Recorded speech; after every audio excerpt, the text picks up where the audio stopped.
এখানে আমি 3খানা পেঁয়াজ, মিডিয়াম সাইজের 3খানা পেঁয়াজ কেটে নিয়েছি। আর এর মধ্যে এবার দিয়ে নেব তেল, একটা হেয়ার অয়েল। আমি এখানে কোকোনাট অয়েল ইউজ করছি, তোমরা তোমাদের পছন্দ মতো যে কোনো অয়েল ইউজ করতে পারো। তারপরে এটাকে একটু ব্লেন্ড করে নেব।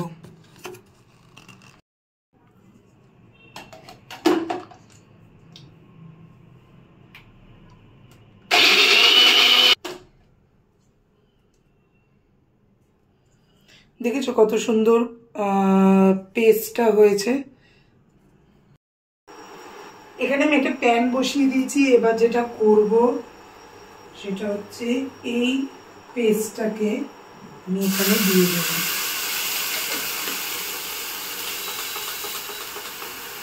একদম লো ফ্লেমে করতে হবে।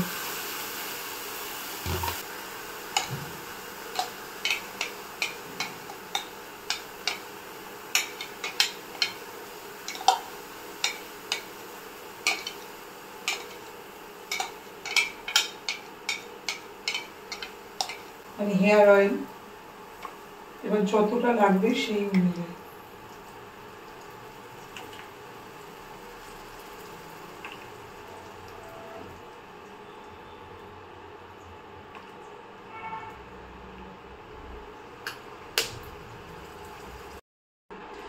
এবার এটা ভালো করে একদম যতক্ষণ ধরে ব্রাউন না হবে ততক্ষণ ধরে এটাকে ভালো করে একদম লো ফ্লেমে এটাকে ভালো করে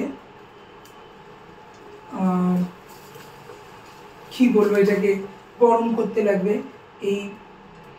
এইটা যতক্ষণ ধরে একদম ব্রাউন না হয়ে যাবে।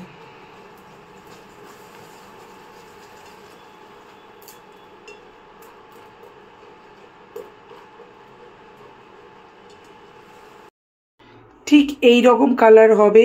আর এটাকে চেষ্টা করবে না, এইটাকে ঠান্ডা করে নেবে।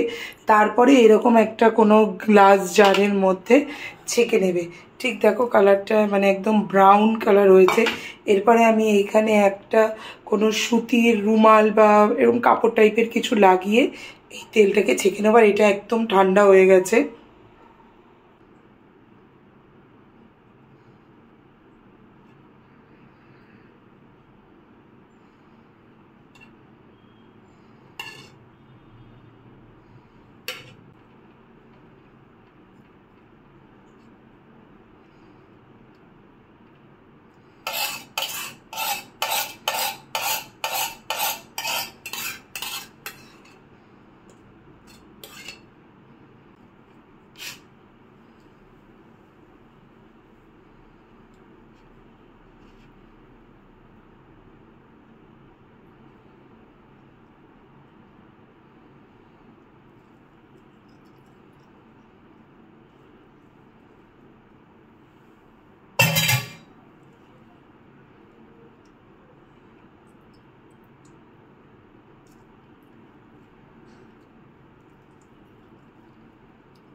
ফাইনালি এখানে আমার তৈরি পেঁয়াজের অয়েল। কেমন লাগলো ভিডিওটা জানিও। আমি এটা পুরোটাই কিন্তু একটা ইউটিউব ভিডিও দেখেই করেছি। অনেক রকম ভিডিও দেখেছি, তার মধ্যে যেটা আমার সব থেকে ইজি লেগেছে, করতে আমি পারবো, তো সেরকম একটা ভিডিও দেখেই করেছি।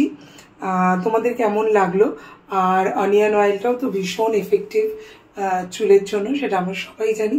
তো এরকম ঘরোয়া পদ্ধতি আমার বেশ তৈরি করতে ভালো লাগে। তবে এইটা মেখে কতটা কি ফল পাওয়া যায় না যায় সেটা আপকামিং ভিডিওতে তোমাদের সাথে সব কিছু শেয়ার করব। তাহলে এই ভিডিওটা কেমন লাগলো অবশ্যই কিন্তু কমেন্ট সেকশানে জানিও। টাটা।